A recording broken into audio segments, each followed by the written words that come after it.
One, two, three.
The Subcommittee on National Security, the Border, and Foreign Affairs will come to order. Welcome, everyone. Without objection, Representative Neil Dunn of Florida is waived onto the subcommittee for the purpose of questioning witnesses at today's hearing. Without objection, the chair may declare a recess at any time. I'm going to recognize myself for the purpose of making an opening statement. Good morning and welcome to the Subcommittee on National Security, the Border, and Foreign Affairs hearing on strengthening the fleet, challenges and solutions to the naval surface ship construction. Today we are examining the U.S. Navy shipbuilding programs, America's shipyards, naval competition with China and Russia, and the future architecture of the fleet. I represent the 6th District of Wisconsin, and Wisconsinites have had a long, proud history of providing high-quality vessels to the U.S. Navy and the world, as do other districts represented on the subcommittee. By the way, we'll add something here. I don't know if the staff knows. We used to make submarines in Manitowoc, Wisconsin during World War II. I want to thank both of our witnesses here today to testify on behalf of the Navy. As of April 2023, the Navy included 296 battle force ships. Since 2003, the number of ships in the fleet has varied between 270 and 300. The fiscal year 2018 Defense Authorization Act established requirements for a 355-ship Navy. In 2020, the then acting Secretary of the Navy testified to the House Armed Services Committee that achieving the 355-ship Navy would cost another $120 to $130 billion over the next 10 years. Yet naval leadership has signaled that 355 ships are not enough. In February of 2022, the Chief of Naval Operations, Admiral Michael Gilday, stated that he believed the Navy needed a fleet of over 500 ships to meet the commitments outlined in President Biden's National Defense Strategy. So let's understand this. The 2018 NDAA required a 355-ship Navy. We still don't even have 300 ships. It's going to cost at least another $120 to $130 billion to get to 355, but the Biden administration wants over 500 ships. It does not look like the Biden administration is balancing cost, efficiency, or even practical goals when creating the National Defense Strategy, and the administration is creating these unrealistic goals at a time when military recruitment and retention is at one of its lowest points. Additionally, CNO Gilday stated in August of 2022 that the biggest barrier to adding more ships to the Navy is the industrial base capacity. There have been numerous reports on issues related to ship design flaws, fraudulent contracting practices, and delays due to supply chain issues made worse by the pandemic. Poor design, unrealistic timeliness, and labor recruitment issues, these are the barriers to a more modern and efficient Navy than we hope to explore today. Cost overruns and delays have plagued several programs of high importance. For example, the Zumwalt-class destroyers have cost the U.S. taxpayer around $22.4 billion in research and development alone. The Navy has also struggled to produce a coherent 30-year shipbuilding strategy. This strategy is necessary to enable Congress to effectively fund future programs and create stability within the defense industrial base. While the Navy continues to encounter delays between 2015 and 2022, China surpasses the U.S. Navy in size and is expected to grow to 400 operational ships by 2025. The U.S. Navy is and must continue to remain the greatest the world has ever seen. Its firepower and professionalism are unmatched. By focusing on modernization and future technologies, the U.S. can remain unmatched. I hope to hear from our witnesses today about the ways that Congress can cut the bureaucratic red tape and unleash American manufacturing ingenuity to meet the threats of the future. Thank you again for each of our witnesses for participating, and I look forward to your testimony. I would now like to recognize Ranking Member Garcia for the purpose of making his opening statement. Thank you very much, Mr. Chairman, and I want to thank our witnesses and thank you so much for your service to our country. We all know that maritime security is critical for us as a nation. The security of our supply chains and our allies across the Pacific is incredibly important, and certainly the Biden-Harris administration is focused on those goals. I want to also commend the Biden administration for reaching a historic AUKUS agreement with Australia and the UK that will provide Australia with submarine technology which will bolster security in the Indo-Pacific region. In my district back in Long Beach, California, it's actually a historic Navy town. It was home to the Navy's first 2 aircraft carriers, the USS Lexington and Saratoga, and most of the Long Beach economy just a generation ago was really driven and was really developed through the Navy infrastructure and through all the amazing jobs that were across the region. Shipbuilding, of course, was once a huge industry here in the United States, but we also know it's long been in decline. 40,000 shipbuilding jobs were lost just under President Reagan, and the Long Beach shipyards actually closed in the 1990s, which caused a major economic blow to our local economy, but also to the economy of places across the West and the country. Now, I fully understand the importance of shipbuilding to communities all around the country. Long Beach has had to work hard to rebuild and reimagine itself after, of course, losing the Navy as its main source of economic driver and jobs. But that's transitioned to a port economy. The Port of Long Beach now handles trade valued at over $200 billion annually and supports over 2 million jobs across the United States in our supply chain. Now, this would not be possible without the freedom of navigation guaranteed, of course, by the United States Navy.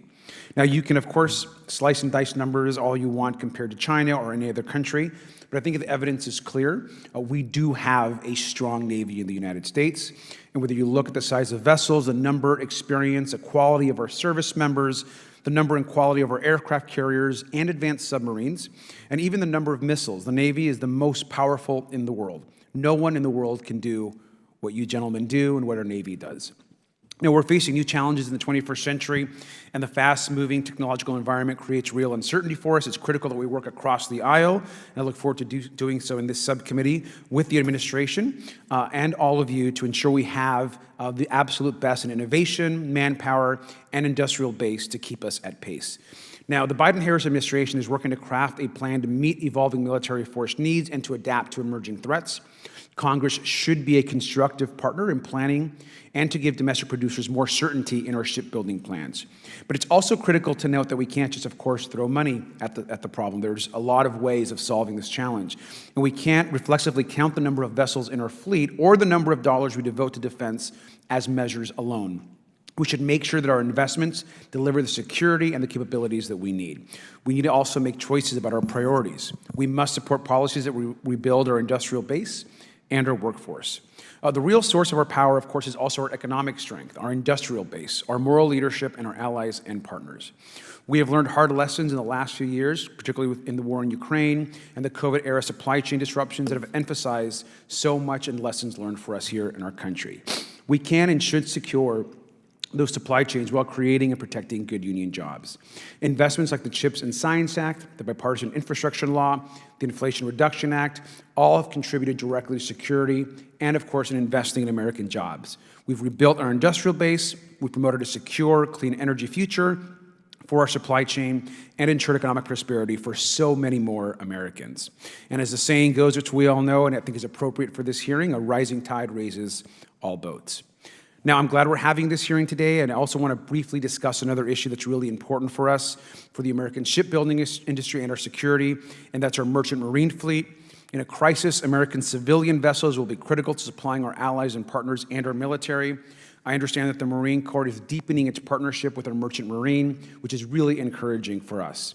Now, Congress can and should do more to support merchant marine shipbuilding, along with our ports and our supply chains. And Mr. Chairman, I hope to work with you on this critical issue. Finally, I want to stress an important point.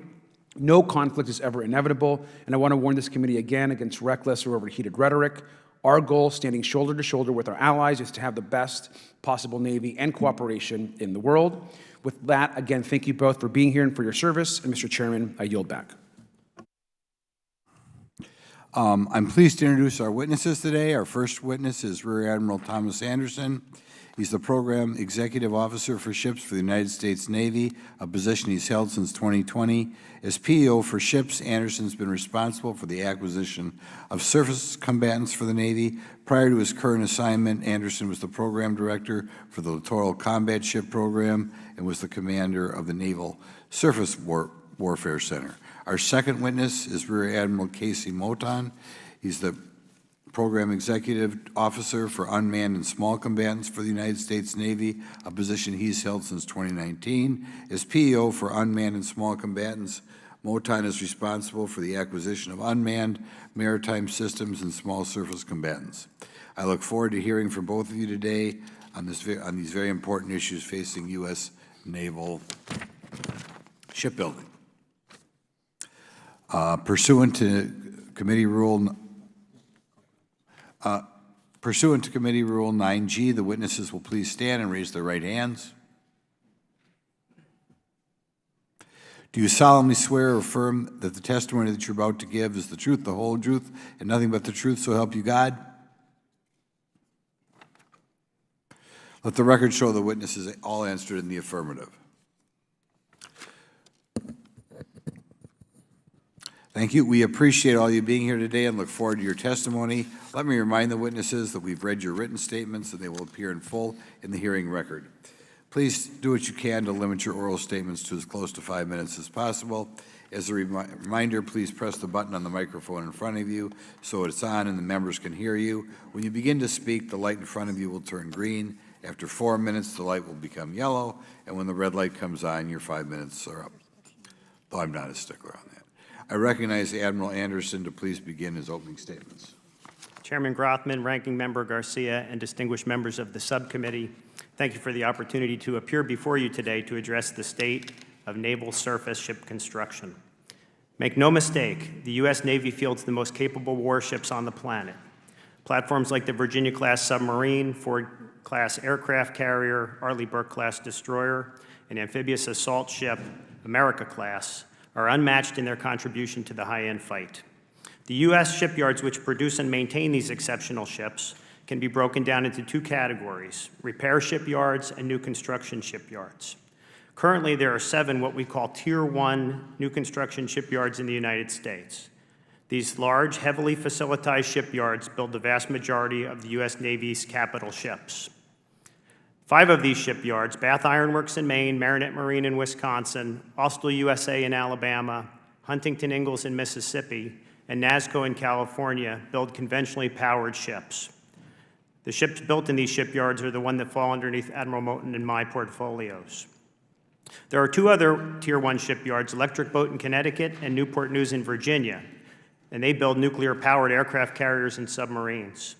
The highest priority and greatest challenge resides in our nuclear shipyards and their associated supply chains as they look to ramp up submarine production to 2 Virginia-class submarines and 1 Columbia-class submarine annually.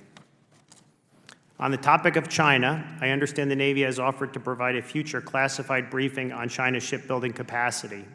But for our discussion today, it is important to understand a major difference between Chinese and U.S. shipbuilding industrial bases. The difference being that China benefits from a massive commercial shipbuilding workload. It leverages the associated workforce, infrastructure, and supply chain in the construction of its naval vessels. A First Marine International 2022 benchmarking study reports that China accounts for 47% of the world's commercial vessel shipbuilding volume. Behind them are our partners in South Korea and Japan at 25% and 16% respectively. And the U.S. is much further down the list. Less than 1% resides in the U.S. commercial shipbuilding industry. This means that unlike countries which heavily leverage commercial investments, the U.S. government largely goes it alone, bearing all the costs of the ships and the associated infrastructure. For perspective, today in our 7 Tier 1 shipyards, there is no commercial shipbuilding work. Clearly, China's commercial shipbuilding industry provides them a massive advantage when it comes to shipbuilding capacity. Despite this gap in commercial shipbuilding scale, there are over 42,000 tradespeople, 66,000 employees in the Navy Tier 1 shipyards, and over 5,000 primary suppliers spending themselves in the worthy cause of building world-class ships for the U.S. Navy every day. Within the next few months, we will deliver, amongst other things, the Navy's first Flight III destroyer.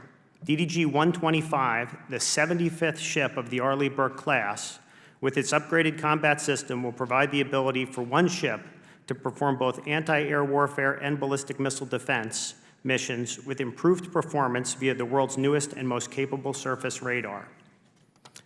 To keep deliveries of capital ships like these on time going forward, we, along with our shipyards, are focused on attracting and retaining the necessary workforce and improving resiliency in our supply chain. The President's fiscal year 24 budget has provisions that aid in addressing those concerns, as well as procuring the ships necessary to maintain our surface ship industrial base in a way that achieves our operational needs. I'll end my comments with some perspective on the scale and complexity of what we do. One of the ships that we are currently building in Pascagoula, Mississippi, is the future America-class amphibious assault ship USS Bougainville LHA-8. For perspective, the ship is 104 feet longer than the U.S. Capitol building is wide. Now imagine taking that structure, that size, and making it float. Then making it capable of propelling and steering itself at speeds of 25 miles per hour. Then adding all the services required to make it a home to 2,800 people to live on it at sea. Berthing spaces, water, sewage, heat, air conditioning, dining facilities, computer and servers, food storage and refrigeration, laundry, the list goes on. Encompassing over 150 miles of pipe and over 1,000 miles of cable. Then add to it a full hospital for humanitarian efforts or wartime support to injured Marines. Add to it a fire department and installed firefighting and damage control systems. Then add to it radars, communication gear, and self-defense systems. Then add to it an airport the size of almost 2 football fields, capable of supporting 20 Joint Strike Fighters and interoperability with other nations. And build it in a way that allows it to operate at sea in all conditions for deployments lasting at least 6 months and reliably over a 40-year service life. The ships we design, build, and deliver are some of the most complex system machines in existence. We in the acquisition community do not shy away from the challenges of delivering such capability. We actually embrace them because we know the importance of these ships to our Navy and ultimately to our nation's defense. Thank you for your time today, and I look forward to your questions. Admiral Moton.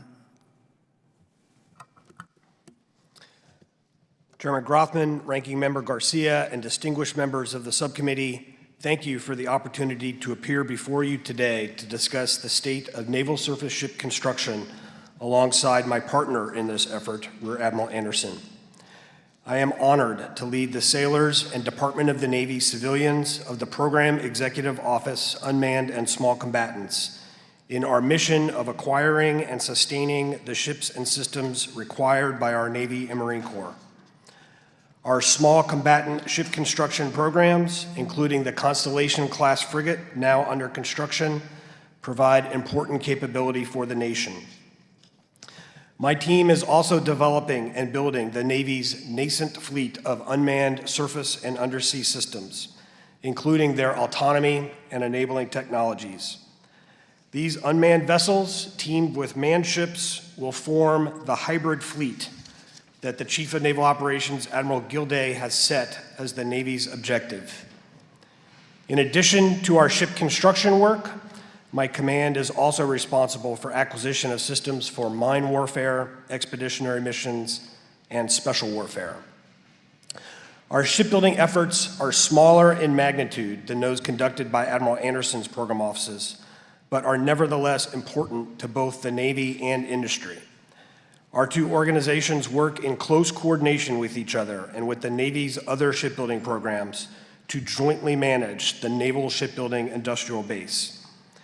We also work closely with industry on matters fostering the efficient execution of shipbuilding, such as workforce development, strengthening of the supply chain, and infrastructure.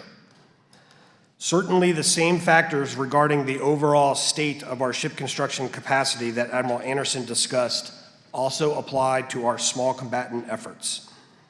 In addition to our Navy efforts, I also appreciate the support of Congress in these matters, and particularly thank Congress for the funds it appropriated in fiscal year 2023 to help foster the frigate industrial base and workforce development. Equally foundational to efficient shipbuilding is stable acquisition of modern and mature designs. The Navy has worked hard in applying lessons learned to the Constellation-class program.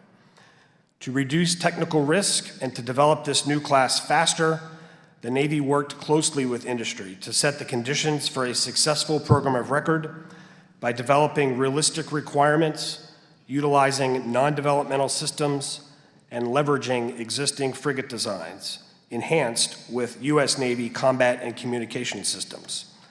Construction is underway in Marinette, Wisconsin on the future USS Constellation, the first-in-class ship. With the emergence of unmanned surface and undersea systems, the Navy is positioned to catalyze a broader segment of the nation's industrial base, including many companies that are not currently associated with defense. Alongside our shipyards producing smaller ships and craft, these other companies include both small businesses and larger firms that specialize in developing technologies such as reliable autonomous systems, artificial intelligence, energy storage, and cyber defense. We have engaged early with industry and, for example, recently completed a comprehensive Department of the Navy Unmanned Systems Industry Day, which was attended by 430 companies, with almost 50% of those being small businesses. These companies, plus academia and other institutions in partnership with the Navy, will enable our goal of the hybrid fleet, with potentially 150 unmanned vessels by 2045.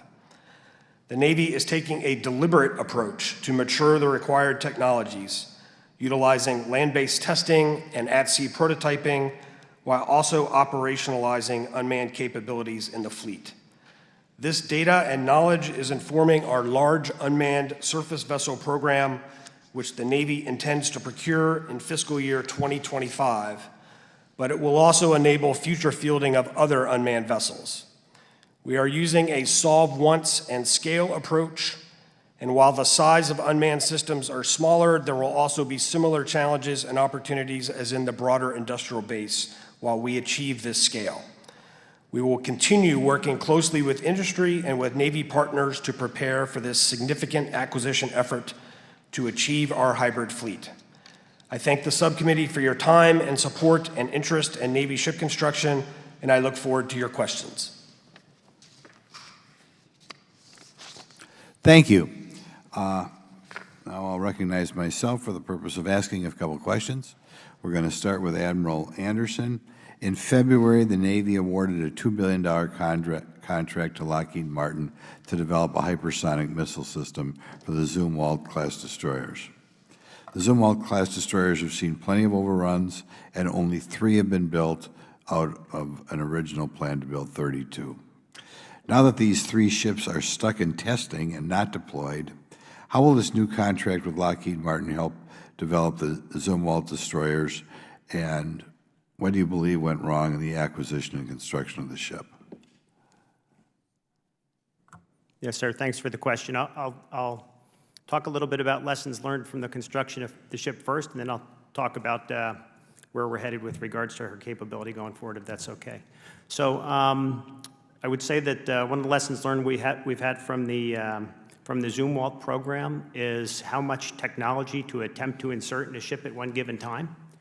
The Zumwalt class was going to be revolutionary in the technologies that we implemented in that ship. 12 new technologies all coming together in one ship is a significant amount of risk. And much of that risk was realized through the program. Costs for those ships went up, and ultimately the Navy made the determination that we were not going to buy the 32 that were originally envisioned. We were going to neck that down to 3 and go back to building DDG-51s. So we're now talking about what our next large surface combatant will be after the DDG-51 program. Currently it's titled DDG-X. We've been very mindful to take the lessons learned from the DDG-1000 program. We're not looking to have 12 new technologies in our new large surface combatant. We're really largely looking to change from a revolutionary approach to an evolutionary approach. The 2 major changes that we currently envision in that ship are a change in hull form and a change to integrated propulsion systems. Integration propulsion systems exist in the Navy other places, but they're not in our large surface combatant DDG-51. We're also working very closely with our shipyards to make sure they're involved early on. So we're getting their perspective on the cost, we're getting their perspective on producibility, so we can build that DDG-X efficiently. To your second question on CPS, so we currently have 2 ships that are out in operation. DDG-1000 is already employed, she's already gone forward. DDG-1001 is wrapping up her new construction process. She's already a ship available to the fleet. We have 1 ship left to complete their combat systems on.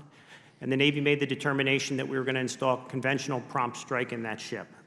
Conventional prompt strike is a game-changing technology with regards to hypersonic capability.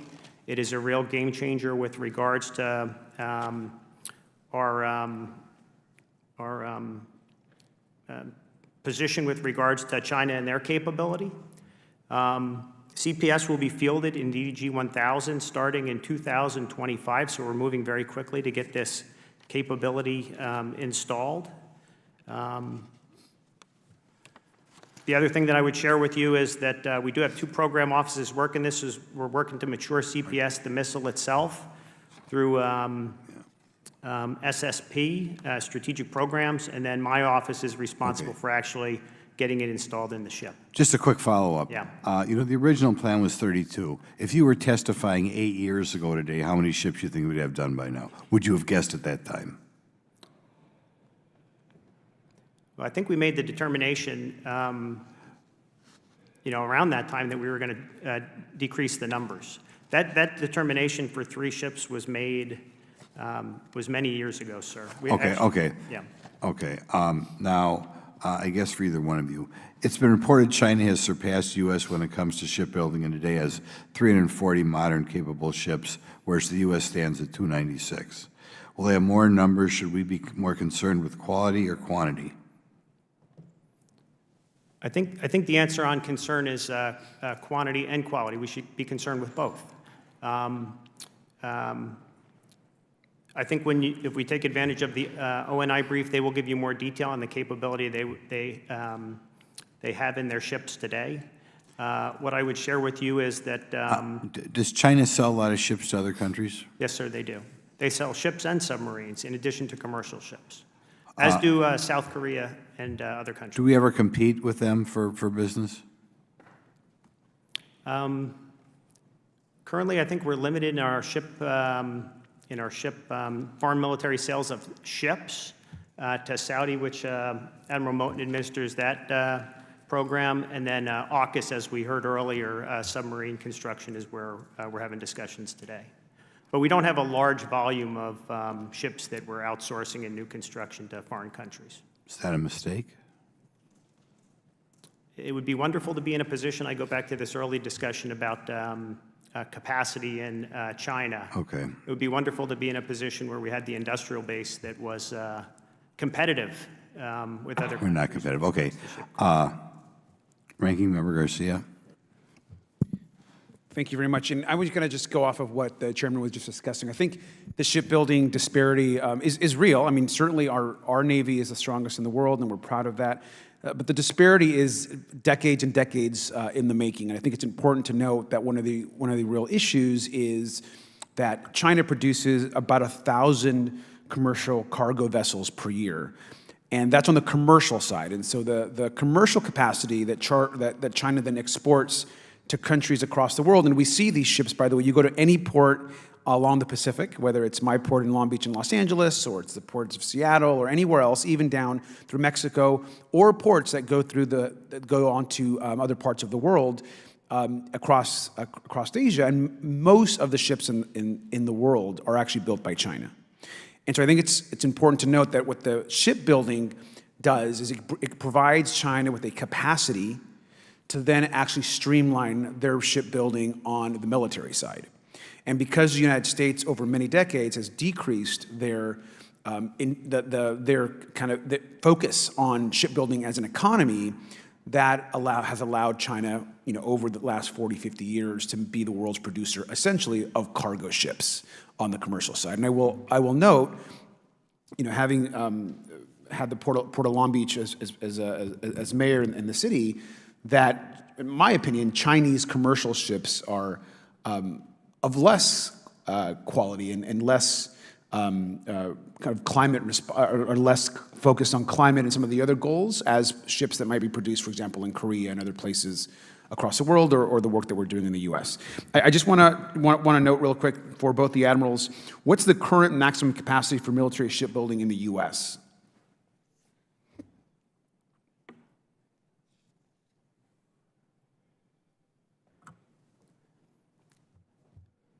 Sir, we're engineers on this side of the table, so we're currently calculating how to best. I mean, is around 10? Is that sound right? Sound about right? Yeah, if you look at the surface shipbuilding budgets, routinely we're somewhere in the vicinity of 7 to 9 ships requested per year. Yeah, that sounds which is about a good right. indication. Sir, it's certainly, it's also has to be kind of a yard-by-yard answer, our nuclear shipyard capability, large amphibious ships, right? So it's a rough range, but certainly, you kind of have to look class by class as well. I think that sounds right. And what do you think are the most important steps that Congress could take to actually build shipping capacity? So, as I mentioned, our fiscal year 24 budget has the quantity of ships we need, we believe we need operationally and to maintain the industrial base. There's also funding in there that helps us to expand the workforce. One of the real challenges we have in this country is availability of blue-collar labor. And we saw that as a challenge as we were in COVID and came out of COVID, and we continue to struggle to identify talent to come in, people who are interested in the blue-collar trades. So support of our budget requests that provide funding to develop the workforce. That comes in 2 ways. The submarine industrial base, which I mentioned earlier, has targeted funds to help advance the workforce. Additionally, last year in the NDAA, Section 122 provided a requirement for the Navy when awarding shipbuilding contracts in the future to fund a percentage of the overall cost of the ship to go towards workforce development items. Those are helpful. Sir, if I might add. Yeah, briefly, yes, sir. I mean, first of all, your points about China's capacity are certainly correct, as Admiral Anderson discussed. The U.S. Navy's approach is to focus on not just the capacity, but also the capability and the readiness. And so that's the way we're approaching it. From what can we do to help, certainly anything that we can do to strengthen our industrial base to meet our current demand and to surge if we need that to happen. The Navy tries to do stable planning, efficient acquisition. That's why we ask for things like multi-year procurements in certain programs, Congress's support of those. For example, and just to reiterate Admiral Anderson's, to invigorate shipbuilding as a profession in the United States. Absolutely. With young people. And let me just, to wrap up, just how many times almost up here, and I agree completely with both of you, and I just want to remind the committee that, that there is synergy between the commercial side of shipbuilding and what we're able to do on the military side. And because the United States for the last generation has essentially withdrawn from shipbuilding as a major source of manufacturing jobs, that does impact, while of course China has ramped up those efforts. So I want to thank you both for your answers. Congressman Dunn. I'm sorry. Congressman Higgins.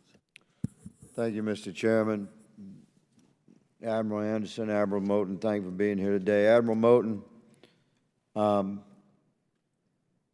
sir, we have a high level of confidence in your leadership and as you guide the MUSV program, a critical shipbuilding program for our nation. And I just want to personally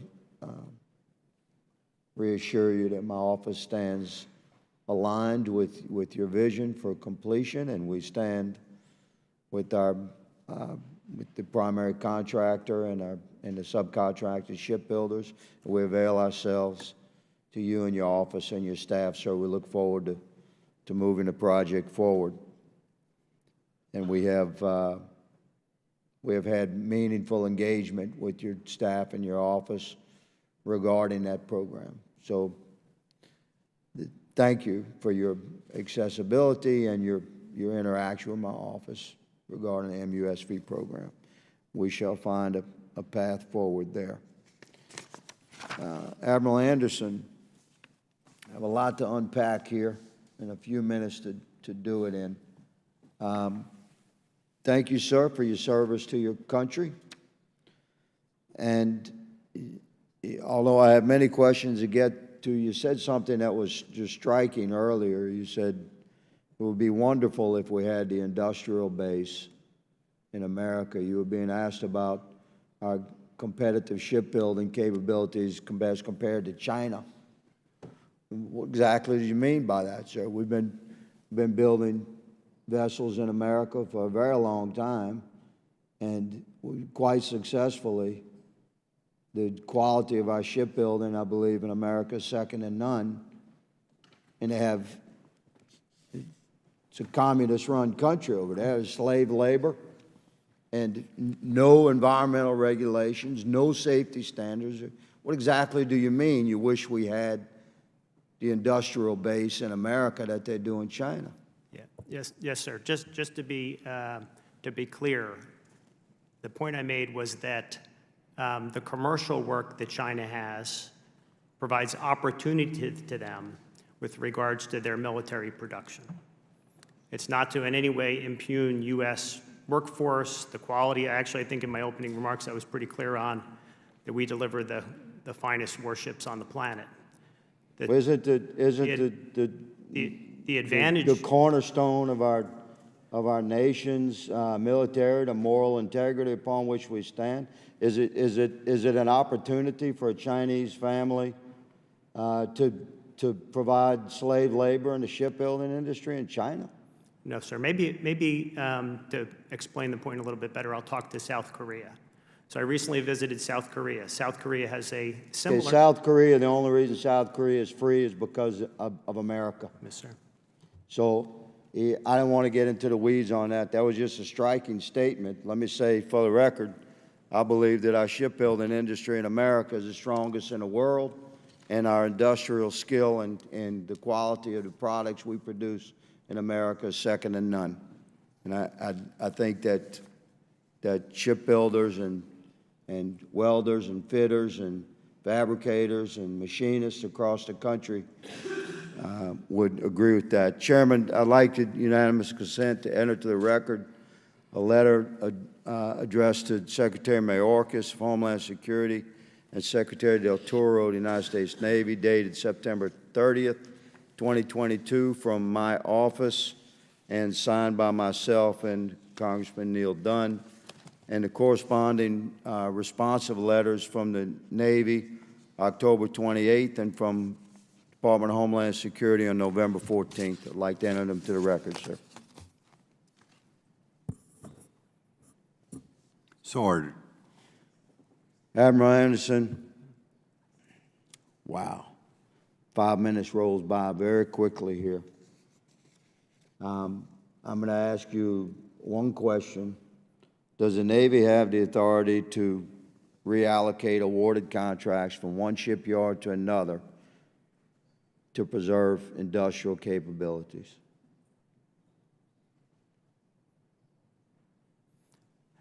The Navy has the authority to act on individual contracts and to make determinations on the use of dual source for shipbuilding platforms. So if the chairman will indulge to complete this question. Go ahead. Thank you. It's come to my office's attention that a law cited by you and your office, sir, regarding moving ships from a smaller shipyard to a larger shipyard was your 10 U.S. Code 2304 C. Charlie 3, which states that it's necessary to award the contract to a particular source or sources in order to maintain a facility, producer, manufacturer, or other supplier. So that law makes sense, but how would this law give your office the authority to move shipbuilding from a contract at a smaller shipyard building steel vessels and sole source award those ships to a shipbuilder, a large shipbuilder that had never built a steel vessel? How is that maintaining an asset? So not to delve too far into the details, the justification for that is signed out by the Assistant Secretary of the Navy for Research, Development, and Acquisition. In other words, that authority does not reside with me. That's the Navy's authority. That's the authority you cited, though. The- That's the law that you cited, That's the correct? law that in the memo signed by RDA was utilized. Do you agree with that citation of law? I do. Okay, my time has expired. I'll have questions to submit in writing to both admirals. Deepest respect for you both as we forge a path forward for our shipbuilding in America. Thank you, Mr. Chairman, for your. Thank you, Congressman Lynch. Thank you, Mr. Chairman. Admiral Anderson, Admiral Moulton, thank you very much for your willingness to come before the committee and help us with our work. Just a little bit of background here. I'm a former ship fitter. I worked at the General Dynamics shipyard in Quincy, Massachusetts before coming to Congress. I share Mr. Higgins' frustration sometimes with the bidding process, and I just want to emphasize that I am worried about the workforce situation here and the number of shipyards and the number of dry docks that we have across the country. And I worry about our national security if we ever had to rely on an enhanced shipbuilding program or a enhanced repair program with the number of dry docks we have. And I just want to say on the record that it's important that you spread the work out. And Mr. Higgins was talking about, moving work from a small shipyard to a bigger shipyard that has a lot of work but doesn't necessarily have the same expertise. You're going to put those smaller shipbuilding facilities and ship repair facilities out of business. I've got a little, I was very involved with Boston Ship Repair. It's right outside my office. And, we can fit most ships in there except for the largest carriers. And we've put 17 bids in the past couple of years, and we got one successful bid. And so, I've traveled around a bit as an iron worker as well. I worked in Norco, Louisiana. I know what they're doing down in Avondale. I know that we've got some other bigger shipyards and repair facilities. But it's important if you're going to put a bid out there, you want to have a lot of competition to try to get that number down. And if you whittle it down to just a few shipyards, you're going to pay more. You're going to put our workforce at risk, and you're going to close down a lot of these smaller shipyards. So I just ask you to be mindful of that. The other, on a personal note, I got a buddy of mine, Thomas G. Kelly, who's he's a Congressional Medal of Honor recipient, and we were lucky enough in the 2023 budget to put in some money to have a DGG 140 named after him. And I just want to, it's in construction, it's just beginning right now, so it's going to be a few years. But I just want to put it on the record. I'm going to write to Secretary Del Toro that I would like to have that christened in our home port of South Boston and not anywhere else. Tom's, he's a dearly loved member of our community, and I think it would do him proud to have that ship dedicated in our home port. And I think it'd be a fitting crowning achievement of his career and wonderful recognition of his service. I am concerned about how we post up against China. And I guess the question is, and I've seen their shipbuilding program, and I'm not talking about quality, but I am talking about the number of vessels. I think they've got a program I think they're doing 340 right now. They can put 340 ships or platforms anyway, and we're at about 290 or something like that. So it seems to be if we stay on the current path, we are going to fall further behind. And what is it that you would recommend for us to do the changes that we need to make to catch up, given our limitations on supply chain and the current pace at which we're turning out ships. General Admiral Anderson? Sir, I think there's two pieces to it. The first piece is the discussion about our capability versus their capability, the quality of their capability, their ability actually to project power with that capability. One of the things that we have is that's absolutely a strategic strength for us are the sailors that operate our ships, their proficiency at operating ships around the world, the technology that we have within our ships. One of our major areas of advantage is our submarines. I go back to that initial discussion that says our submarine force absolutely needs to ramp up. We're currently delivering somewhere less than 1.5 Virginia-class submarines per year. We need to ramp the workforce to do that to 2 Virginia-class and 1 Columbia-class. Estimates of that program office is that that will take somewhere between 80 and 100,000 tradespeople to be hired over the next 10 years. Wow. It's significant. Yeah. So when you look at the Navy budget where we're focused in making that happen. I go back to this supplier industrial base funds that we're using to get people interested in blue-collar labor, get them married up with companies that support that supply chain. So while I'm not being overly vocal in the portfolio that we work in with regards to additional need, submarine industrial base is really where we need efforts. Mr. Chairman, if I could just... Sure, we'll give you another 10 question. more seconds. I just want you to think about, look, I'm a union iron worker, and I'm also a member of a union, a shipfitters union. We have the apprentice program and it's a 4-year program. We train these kids coming in, these young men and women. There's a pathway there to get that workforce trained up and put them to work. But you got to work with us. The Navy has to work with us.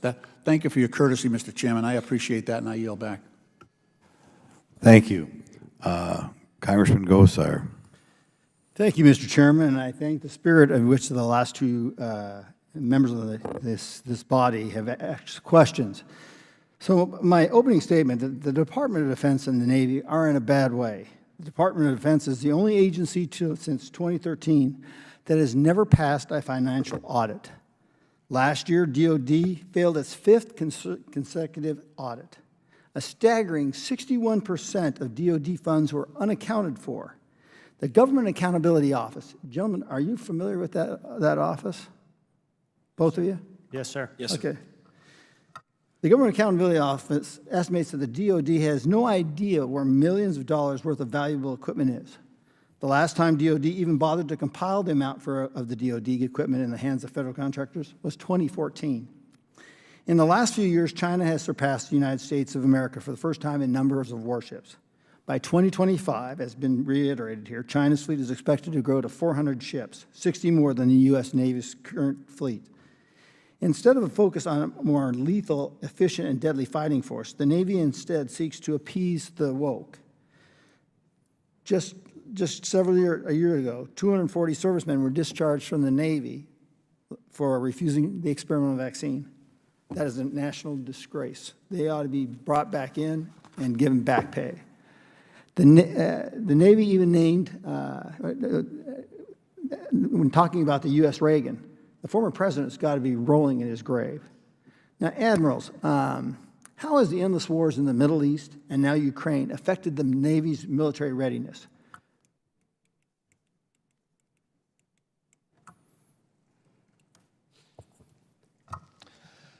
Sir, if I could start just, your initial comments, just to assure you, the department is certainly committed to completing successfully the audit, and certainly at Admiral Anderson's eye level in shipbuilding, we understand the importance of transparency at the level that we manage, making sure that our contractors are following contract requirements in terms of compliance, business systems. Oh, I get that, but I mean, to the two gentlemen that preceded me with the questions, you have to know where money is in order to get money out. Yes, sir. And it's a disgrace that there is no audit. I can't tell you how that is disgraceful. Yes, sir. And at our level, we are completely committed to that. I know the Navy is as well. In terms of the readiness, again, I would just offer, again, Admiral Anderson's role is to build the shipbuilding program that the Navy determines. So in terms of shipbuilding, we've probably kept a fairly steady rate, I would say, of shipbuilding, even during the conflicts. We certainly had our missions we had to prepare. Shipbuilding's a long game, as we like to say. It takes multiple years. So we certainly have a lot of challenges with our industrial base and our future capacity. But kind of your question about tying that back to the wars, I think we're focused on our capability through the future, and we're committed to providing that capability. So let's get back to the Government Accountability Office. As you know, it's an independent agency that provides policy recommendations to executive agencies through an extensive research and coordination with government officials. Do either one of you know how many priority recommendations from the GAO has the Navy that are still remaining unaddressed? Sir, I don't think either of us know that. I certainly could speak to our specific. Well, the program, answer is 17. There are entire agencies that don't have higher numbers than that. For contrast, Air Force and Army only have 3 unaddressed priority recommendations.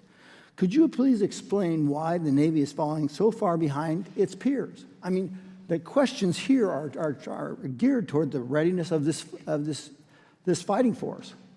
And something's wrong here.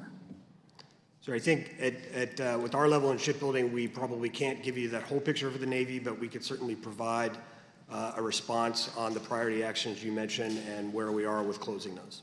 I would definitely demand that we get that, because we can't do our job without you doing your job first. Here's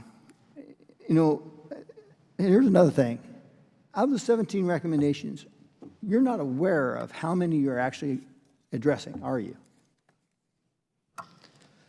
Sorry, Admiral Anderson and I are not, because we are focused on the recommendations relevant to our shipbuilding efforts. But certainly at the Navy level, I'm confident we're aware and we can get you that information. Well, do you see our frustration? Yes, sir. Okay, well, we'd like to get that back in writing, and I share the frustration with my colleagues on the Hill. We got to do better. I yield back. Yes, sir. Thank you. Congressman Frost? Thank you, Mr. Chairman. Chief of Naval Operations Admiral Gilday recently testified to Congress that the biggest barrier to adding more Navy ships is industrial base capacity at American shipyards. There's more work to be done on ship maintenance and production than can be done within the facilities currently available. Our Navy has been engaging in this strategic outsourcing by partnering with smaller and larger shipyards to assemble ships, but it's not necessarily clear that having defense contractors take on so much of this work is sustainable in the long term. But what's clear is that something needs to be done to meet our national security needs. Admiral Anderson, how do the cost and production cycle times of shipbuilding that's associated with strategic outsourcing compare to those associated with public shipyards?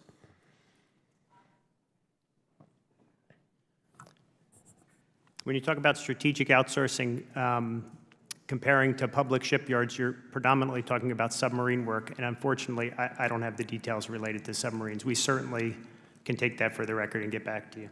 Okay, thank you. And what can the Navy do to ensure that shipyards work together to establish an adequate flow of materials and maximize production? There's quite a bit of that takes place naturally. The Navy is aware of it. There is a shipbuilding ecosystem. There are professional organizations where the shipyards get together and talk about their relative needs and partnering. The Shipbuilders Council of America is an example where that forum exists. There's naturally competition between the shipyards, so it's not completely as transparent as one might like, but there absolutely are examples where shipyards are partnering together not only on core shipbuilding work, but work with their supply chains. There's also companies that have multiple shipyards, so I'll point to GD NASCO and BIW, who certainly leverage each other's supply chains in the construction of ships, and the same thing with Huntington Ingalls and Casey, I don't know if you have. And I would just add quickly that, of course, at the Navy level, we watch the entire shipbuilding industrial base and certainly look for the factors that you're talking about, Congressman. The shipbuilders also cooperate. There's organizations where shipbuilders get together and the suppliers get together, and there's some collaboration there. We have activities where we do research and development on shipbuilding and improving the industrial base. So it is a balance between the shipyards obviously want to be competitive with one another, and we want competition, but at the same time, we want a strong industrial base that's going to support both our production work and our repair and modernization work, like you mentioned, at the public shipyards. Thank you. You know, our four public shipyards, the budget documents show that their workload exceeds the capacity by about 117 to 153%. These shipyards are losing a ton of marine welders who get trained up and quickly move on to better paying jobs. The average shipyard worker only takes home roughly $41,000 a year, but President Biden's budget calls for a salary raise of 5.2% for the public shipyard workers. For both of y'all, shipyards increasingly need to attract a sizable and skilled workforce. How can Congress help the Navy attract more skilled workers to public shipyards and retain them throughout their careers? I'll share the perspective of private shipyards. Again, the public shipyards fall underneath different admirals than are represented here. But I think the argument is the same. One is building those pipelines to develop people, blue-collar labor that's interested in the kind of work we do in naval shipyards. One of the things we've seen very successful is building ecosystems around the shipyards. So, Congress working with state and local governments to aid in the development of ecosystems around shipyards really provides opportunity. If there's no housing in the area of a shipyard, you're going to have a hard time having blue-collar labor come in and be interested in a job there. Things like healthcare, things like daycare, things like housing are really important to have in the vicinities of the yards to attract the talent that we need to build the ships we need in the future.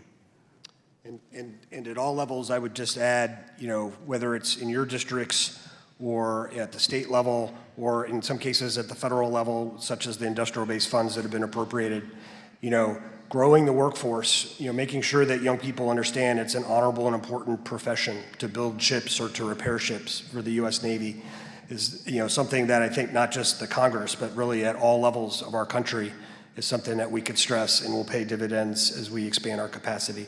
Thank you, thank you.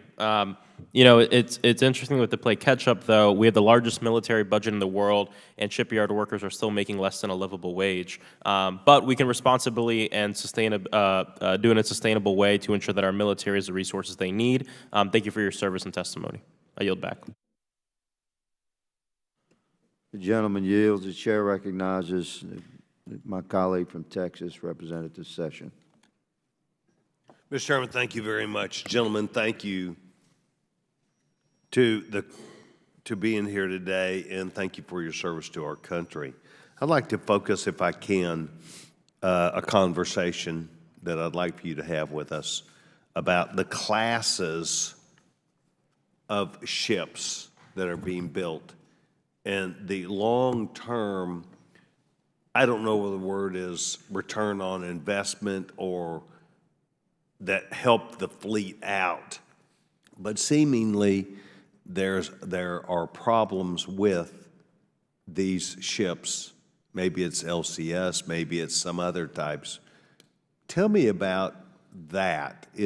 Are there requirements that are not standards are stuck to them, and all of a sudden some ships are okay and others aren't? Are we requiring more that is available by industry, and we're pushing that too far? Talk to me about the classes of ships and the reliability of those standards and the product delivered. Either one of you, gentlemen. Well, yes, sir. I'll start, and Admiral Moten can join me in process. So there's multiple classes of ships, and those ships are built to a set of higher level requirements. What are the operational requirements? What are the mission requirements for the ship?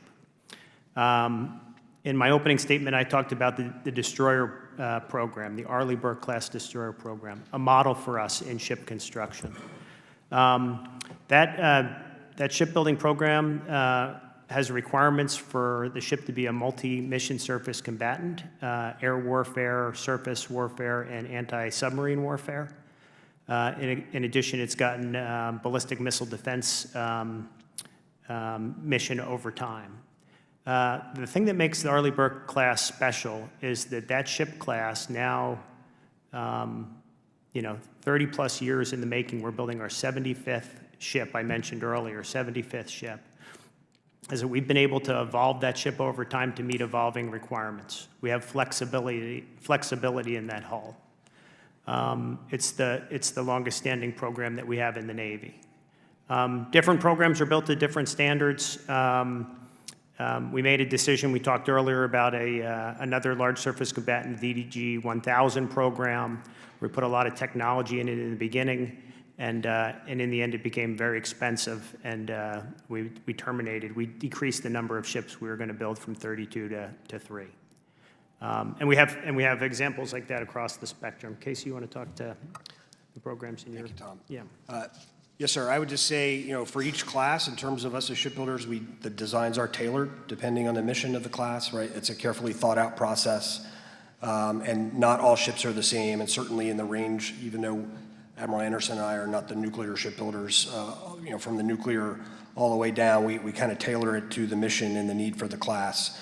What doesn't change is that for each contract, the Navy and the shipbuilder are responsible for delivering us a ship that meet those requirements and meet those standards.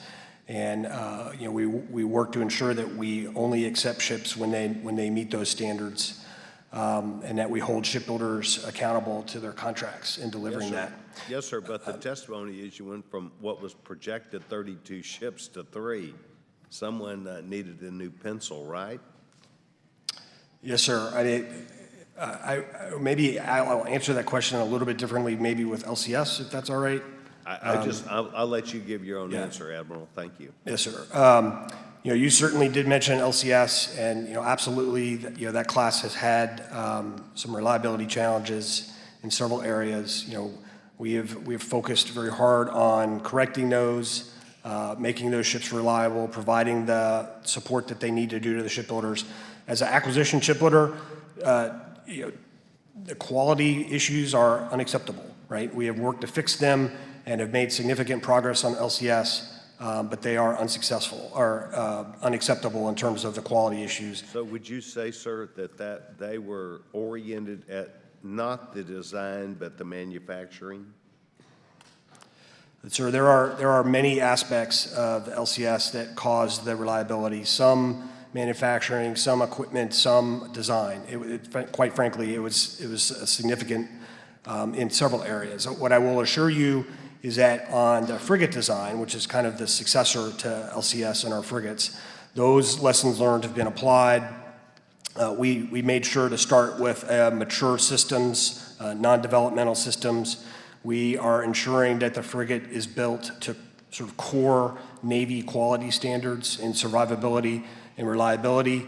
We leveraged existing designs to ensure that we did not have the developmental issues there.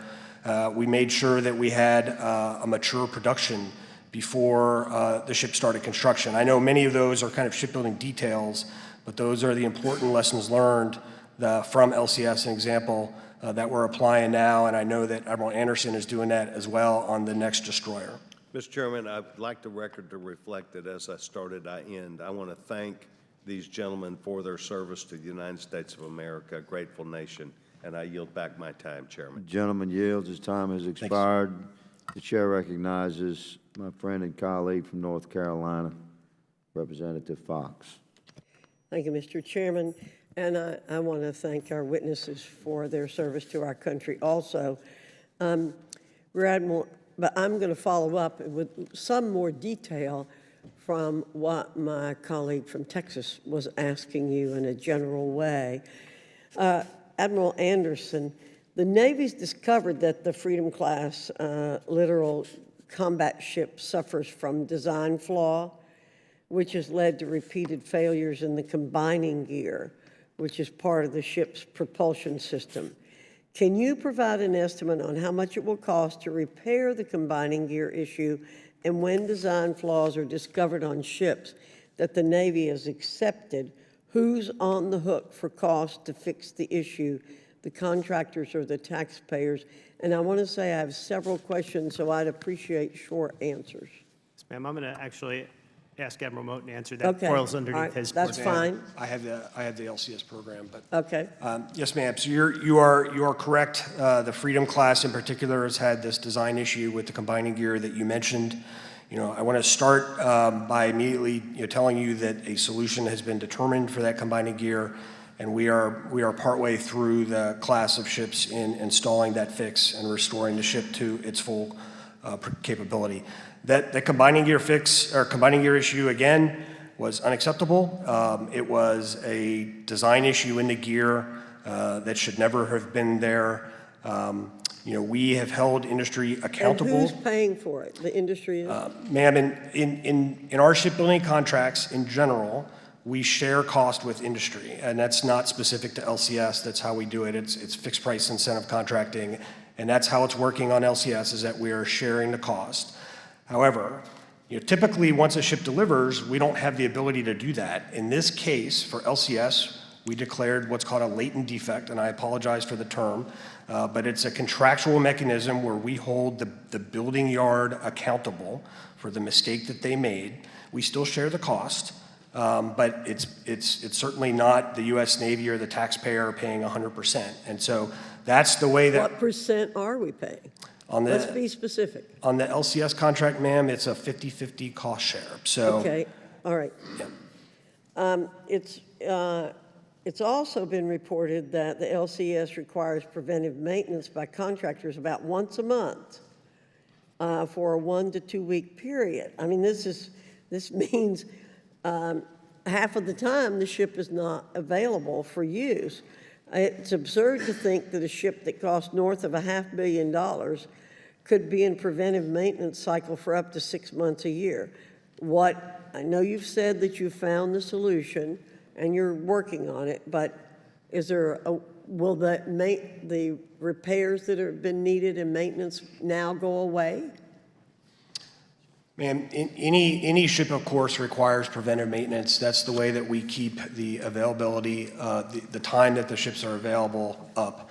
For the LCS program utilized a construct that's different than much of the rest of our surface force originally, which was to keep a small crew and to have industry repair those ships. Certainly, we have had some challenges there. We've made changes. The Navy sailors are now doing more and more of that maintenance in order to keep those ships more operable. We are also trying to reduce, you mentioned preventive maintenance, but corrective maintenance, right? We are implementing reliability fixes to the class to reduce the number of equipment failures they have and to provide the fleet that the ships need. And certainly there is more work to go, but there are 4 LCSs currently deployed today in the U.S. 7th Fleet and several more elsewhere in the world. So we are making progress, but as the shipbuilder, I'm the first to say there's more to do. Okay, one more question. Based on the Navy's experience with the LCS, would it be beneficial to the service to procure multiple ship variants produced by different contractors in the future, or would it be a hindrance? It seems to me having all our eggs in one basket has not been very productive. So it's obviously different for each class. LCS was a sort of a unique construct where we ended up with our 2 different variants that basically meet the same requirement. We have other cases, and in some cases where our production rate supports it, DDG 51 under Admiral Anderson's portfolio, where we have 2 shipyards building DDG 51. So where it's possible, it's helpful to have multiple ships. It kind of depends on every ship class and what our build rate is. Well, thank you very much. Again, thank you for your service, and Mr. Chairman, I yield back. The gentlelady yields. The chair recognizes my colleague, Representative Dunn. Thank you very much, Mr. Chairman. I also want to thank you for the opportunity to wave onto this hearing today. This subcommittee is conducting extremely important work, and I appreciate the opportunity to be part of the conversation. What I want to know is, are the Chinese weakening our Navy and Coast Guard from within? In 2016, a family-owned shipyard in my district was awarded a U.S. Coast Guard Phase 1 contract for the first 4 of 25 offshore patrol cutters. These cutters are being completed on time and on budget, despite Hurricane Michael's Category 5 devastation in our region. The Coast Guard has repeatedly stated that the quality of these ships was as good or better than any they had. Despite this success, the Coast Guard awarded the OPC Stage 2 contract to another company, Austal USA, which is the largest shipbuilding contract ever awarded by the Coast Guard at $3.3 billion. This is the same Austal that was awarded the contract to build the Littoral combat ships for the Navy. As widely reported, these ships are plagued by cracked hulls, broken equipment, and technologies that don't work. They are severely delayed and they suffer massive cost overruns. Despite these complete failures, DoD announced a grant of $50 million using taxpayer money to Austal so they'd be eligible to bid on the Coast Guard contract. You would think that the U.S. Navy would be hesitant to award another contract to a company that delivered faulty products. But Austal was also awarded a contract to design and build the Navy's expeditionary fast transport ships, also a failure. Most recently, Austal was awarded the contract to build the command and control modules for the nuclear-powered submarines that are central to our nuclear defense triad. All this, and now Austal's CEO and other C-suite executives have been indicted for fraud by the Department of Justice. In what universe does this happen? Austal USA is part of Austal International, an Australian company with close China links. In fact, Austal co-owned a shipyard in China until December of 2021. The entire time it was building ships for the United States Navy. It should alarm everyone that a company like Austal, that has won multiple defense and homeland security contracts, has such close ties to the CCP. This is a deeply troubling national security threat. Admiral Anderson, the Chief of Naval Operations, on multiple occasions, has stated that China is the strategic threat to this country, and the time to act is now. Do you agree with that statement? Yes. Thank you, I do too. Given your position, what prime contractors for the Navy have had direct partnerships with the CCP over the last 5 years? Admiral Anderson. Yeah, I'm thinking, I'm making sure I understand your question. Which prime shipbuilding contractors that do work for the United States have direct contact? With the Navy, are also working with the CCP. Let me help you. I'll reclaim my time. Mr. Chairman, I want to submit to the record an article from Baird Maritime titled, "Zhanglong Shipbuilding Wins China Coast Guard Vessel Tender." Without objection. Thank you, Mr. Chair. Admiral Anderson, should prime contractors for the Navy or their subsidiaries have direct relationships with a country that your CNO believes poses the greatest threat to our nation's sovereignty and security? No. I agree. Thank you. Admiral Anderson, did the Navy provide a $50 million defense production grant, a grant funded by taxpayer dollars, to a company that had an active partnership with the CCP? I can't answer the question on active partnership. I'm not aware of any active partnership with the CCP. Admiral, let me jog your memory. Okay. Mr. Chairman, I'd like to submit for the record a DoD press release announcing a $50 million Defense Production Act Title III grant with Austal USA. That's a nice gift. Mr. Chair. So ordered. Thank you.